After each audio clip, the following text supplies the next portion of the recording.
Seorang anggota geng motor di Garut, FF terancam hukuman mati setelah menusuk hingga membuat orang meninggal. Padahal, korban sudah berniat baik yakni menyelesaikan pertikaian di antara dua anggota geng motor.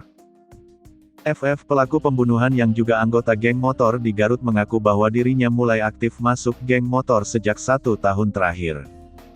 Namun meskipun sudah 1 tahun aktif di geng motor, ia tidak memiliki motor. Pengakuannya itu ia ucapkan saat Kapolres Garut AKBP Wirdanto Hadicaksono melontarkan pertanyaan kepadanya di depan awak media. Pelaku mengaku tidak begitu kenal dengan korban, ia mengatakan menyesal atas perbuatannya menghilangkan nyawa orang. Pelaku FF sebelumnya menusuk Ahmad Lafaris yang sedang menyelesaikan masalah antara dua geng motor yakni Munraker dan GBR. Kedua kelompok tersebut akhirnya mampu menyelesaikan perselisihan dan membubarkan diri.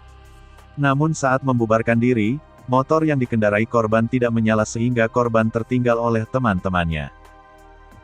Melihat korban seorang diri yang sedang kesulitan menghidupkan motornya, pelaku langsung menghampiri korban dan langsung menusuknya dengan pisau yang diambilnya dari pedagang martabak yang tak jauh dari lokasi kejadian.